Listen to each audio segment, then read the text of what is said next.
Você já se perguntou como um homem frágil, vestindo apenas um simples tecido, sem armas, sem exércitos e sem poder político, conseguiu libertar uma nação inteira?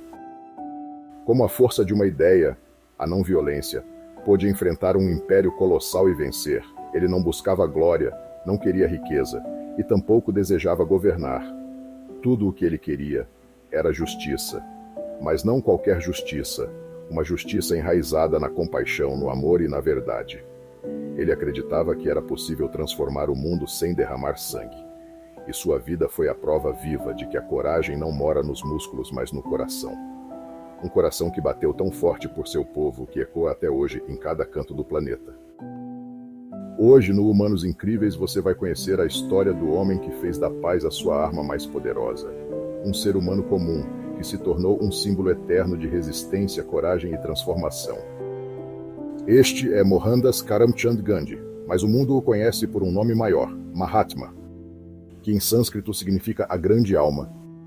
Aperte o cinto da curiosidade, porque essa jornada vai te mostrar que a verdadeira revolução não começa com tiros. Começa dentro de nós. Gandhi nasceu em 2 de outubro de 1869, em Porbandar, uma pequena cidade costeira da Índia. Ele veio ao mundo em um país dominado por tradições milenares, castas rígidas e pela presença implacável do Império Britânico. Filho de um político local e de uma mãe profundamente religiosa, Gandhi cresceu entre o mundo da política e o da espiritualidade. Desde cedo ele demonstrava uma sensibilidade fora do comum. Observava o sofrimento dos mais pobres com um incômodo genuíno. Mas também era um menino tímido, inseguro, quase invisível nas multidões. Quem diria que aquele garoto franzino que mal conseguia discursar em público seria um dia a voz de milhões? Aos 19 anos, Gandhi fez as malas e foi para Londres estudar direito. Lá, o jovem indiano se deparou com um novo universo, hábitos diferentes, valores distintos e um certo preconceito velado contra estrangeiros. Ele tentou se adaptar, até adotando o estilo britânico de se vestir e viver. Mas a distância da Índia o aproximou de suas raízes. Foi em Londres que Gandhi começou a mergulhar na filosofia, nas religiões e nos grandes pensadores. Ele leu sobre Jesus, Tolstói, Buda e Thoreau. E, aos poucos, foi moldando a base do que se tornaria o seu maior legado, a resistência pacífica. Após se formar, ele voltou para a Índia, mas logo foi chamado para trabalhar na África do Sul, onde viveria experiências que mudariam sua alma para sempre. Foi na África do Sul que Gandhi, pela primeira vez, sentiu o peso brutal do racismo e da segregação.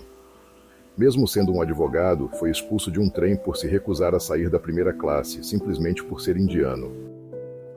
Esse episódio acendeu uma chama que nunca mais se apagaria.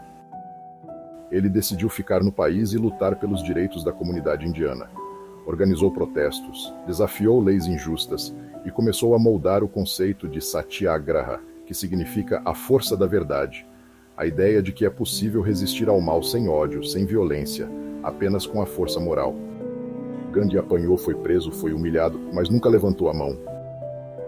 E mesmo assim começou a incomodar o sistema. Porque há algo profundamente ameaçador em alguém que não teme a dor, que não deseja vingança e que luta por justiça com serenidade. Em 1915, Gandhi voltou definitivamente à Índia. O país estava sufocado pela presença britânica. Os indianos trabalhavam como escravos em sua própria terra. A pobreza era esmagadora e o orgulho nacional estava em ruínas. Mas Gandhi não chegou como um herói, ele chegou como um aprendiz. Passou anos viajando pelo país, conhecendo os mais pobres, os agricultores, os intocáveis, aqueles que a sociedade excluía até da humanidade. Ele entendeu que a verdadeira liberdade da Índia só seria possível se cada cidadão, do mais rico ao mais miserável, se visse como parte de uma mesma luta. E foi com essa visão que Gandhi começou a liderar o movimento pela independência. A estratégia de Gandhi era simples, mas poderosa: desobediência civil não violenta. Ele convocava greves, boicotes a produtos britânicos, recusava pagar impostos injustos e incentivava os indianos a produzirem seus próprios tecidos em vez de comprar os tecidos britânicos. Um dos momentos mais icônicos foi a Marcha do Sal, em 1930. Caminhando mais de 380 quilômetros até o mar, Gandhi desafiou a lei britânica que proibia os indianos de produzirem sal. com um punhado de sal nas mãos, ele mostrou ao mundo que a luta pela liberdade pode ser simples, simbólica e profundamente poderosa. Essa marcha virou manchete nos jornais do planeta. O mundo passou a olhar para a Índia com novos olhos, e o Império Britânico sentiu pela primeira vez que sua hegemonia estava tremendo.